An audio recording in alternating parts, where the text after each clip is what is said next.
اللهم صل على سيدنا ومولانا محمد وبارك وسلم صلاة وسلام عليك يا رسول الله صلى الله تعالى عليه وسلم.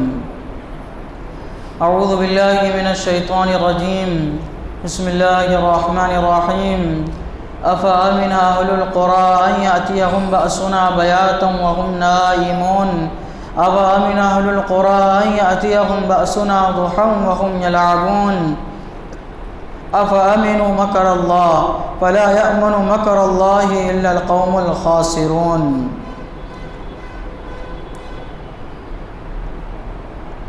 کیا بستیوں والے نہیں ڈرتے کہ ان پر ہمارا عذاب رات کو آئے جب وہ سوتے ہوں؟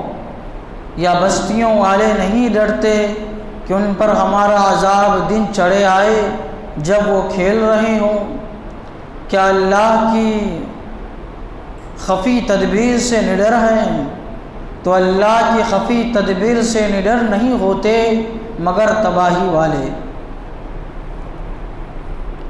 اللہ تعالیٰ نے حضرات انبیاء کرام علیہم الصلاۃ والسلام کا ذکر فرمایا اور ان کی قوموں کی ہلاکت کا ذکر فرمایا کہ جب انبیاء کرام کی قوموں نے انبیاء کی نافرمانی کی تو اللہ تبارک و تعالیٰ نے ان کو عذاب سے پکڑا اور طرح طرح کے عذاب میں اللہ تبارک و تعالیٰ نے ان کو گرفتار فرمایا. تو جو حضور صلی اللہ تعالیٰ علیہ وسلم کے زمانہ اقدس کے جو کفار و مشرکین تھے، جو آپ پر ایمان نہیں لاتے تھے، جو آپ کو ستاتے تھے، جو آپ کی شان میں گستاخی کرتے تھے اور آپ کی مخالفت کیا کرتے تھے، تو اللہ تبارک و تعالیٰ پچھلے انبیاء کی قوموں پر عذاب کا تذکرہ کرنے کے بعد ان کو تنبیہ فرما رہا ہے کہ جب انہوں نے پچھلے انبیاء کی قوموں کے عذاب کا تذکرہ سنا ہے تو کیا یہ اللہ کے عذاب سے نہیں ڈرتے کہ ان پر اللہ تعالیٰ کا عذاب آ جائے، اللہ تعالیٰ ان کی گرفت فرما لے، اللہ تعالیٰ ان کو اپنی پکڑ میں لے لے. یہ بستیوں والے یعنی مکہ والے اور اس کے ارد گرد والے اہل عرب اور وہ لوگ جو قیامت تک حضور صلی اللہ تعالی علیہ وسلم کی مخالفت کرنے والے ہیں، آپ پر ایمان لانے والے نہیں ہیں، آپ کی شان میں گستاخی کرنے والے ہیں، ان کو ڈرنا چاہیے کہ اللہ تبارک و تعالیٰ ان کے اوپر پچھلی قوموں کی طرح عذاب نازل فرما دے. تو اللہ تبارک و تعالیٰ تنبیہ فرما رہا ہے افامن اہل القری ان یأتیہم بأسنا بیاتا وهم نائمون. کیا بستیوں والے نہیں ڈرتے کہ ان پر ہمارا عذاب رات کو آئے جب وہ سوتے ہوں؟ اللہ تعالیٰ نے فرمایا رات کو عذاب آئے جب وہ سوتے ہو. اور آگے اللہ تعالیٰ فرما رہا ہے افامن اہل القری ان یأتیہم بأسنا ضحا وهم یلعبون.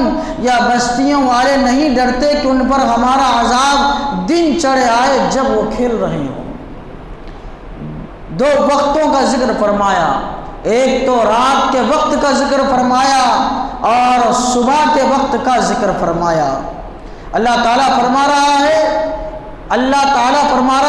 یا تو رات کے وقت ان پر عذاب آئے یا صبح کے وقت ان کے اوپر عذاب آئے. ویسے تو اللہ تعالیٰ عذاب کبھی بھی نازل فرما سکتا ہے، لیکن ان کے دو وقتوں کا ذکر اس لیے فرمایا کہ ان دو وقتوں میں لوگ غافل رہا کرتے ہیں.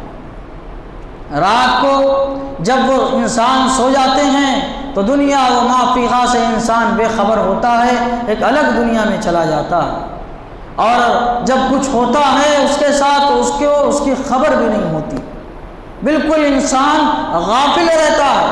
اس لیے اللہ تعالیٰ نے فرمایا کہ جب تم بالکل غافل ہو، بچنے کی کوئی صورت نہ ہو، ایسے وقت میں جب تم پر عذاب آئے تو کیا ہوگا؟ ہلاکت کے علاوہ کچھ نہیں ہوگا. تو تم کو ڈرنا چاہیے کہ اللہ تعالیٰ ایسے وقت میں تم پر عذاب نازل نہ فرما دے. اور دوسرا وقت صبح دن چڑھے کا ہے، صبح کا وقت ہے یا دوپہر کا وقت ہے. اللہ تعالیٰ فرما رہا ہے کہ جب سورج اچھی طریقے سے نکل جائے، لوگ اپنے اپنے کاموں میں مشغول ہو، تو اللہ تعالیٰ فرما رہا ہے کہ جب تم تجارت میں مشغول ہو، تو جب ایسے مشغولیت کے وقت جب تم اللہ کی یاد سے غافل ہو، اللہ سے غافل ہو جاؤ، ایسے وقت تم پر عذاب آ جائے تو ایسے وقت سے بھی تم کو ڈرنا چاہیے۔ تو اللہ تعالیٰ فرما رہا ہے کہ یہ بستی والوں کو یا سارے لوگوں کو ڈرنا چاہیے کہ اللہ تبارک و تعالیٰ ان پر عذاب نازل فرمائے۔ اب دیکھیے اللہ تعالیٰ نے تو یہ بیان فرمایا ہے، قرآن شریف میں ہے کہ اے محبوب جب تک آپ ان کے درمیان موجود ہے اللہ تبارک و تعالیٰ ان پر عذاب نازل نہیں فرمائے گا۔ یقیناً حضور صلی اللہ تعالیٰ علیہ وسلم کے وجود مسعود کی برکت ہے کہ پچھلے امتوں کی طرح ہم پر اللہ تبارک و تعالیٰ عذاب نازل نہیں فرمائے گا۔ عذاب پچھلے امتوں کی طرح اس امت پر نہیں نازل ہوگا، حالانکہ اس امت میں پچھلی امت کی طرح برائیاں موجود ہے بلکہ اس سے زیادہ موجود ہے۔ پچھلی امتوں میں ایک امت میں ایک برائی رہتی تھی، ایک امت میں ایک برائی، ایک امت میں ایک برائی، اس ایک برائی پہ اللہ تعالیٰ ان کی پکڑ فرماتا تھا۔ اس امت میں جتنے پچھلی امتیں گزری ہیں سارے امتوں کی برائی اس ایک امت میں ہے، لیکن اس کے باوجود بھی اس امت پر عذاب نہیں آ رہا۔ یہ ہمارے حضور صلی اللہ تعالیٰ علیہ وسلم کا صدقہ ہے۔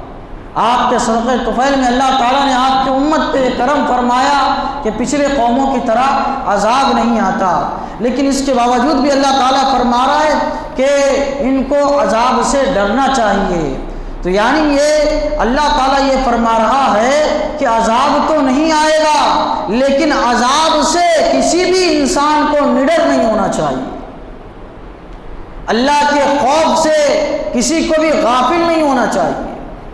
اللہ کا خوف تین طریقے کا ہوتا ہے۔ ایک خوف اللہ تعالیٰ کا یہ ہے کہ کہیں اللہ تبارک و تعالیٰ ہماری پکڑ نہ فرمائے، یہ ہم سب گناہ گار لوگوں کو یہ خوف ہونا چاہیے، اور انبیاء کرام اولیاء اعظام کو یہ خوف نہیں ہوتا کیونکہ وہ لوگ بخشے بخشائے ہوتے ہیں۔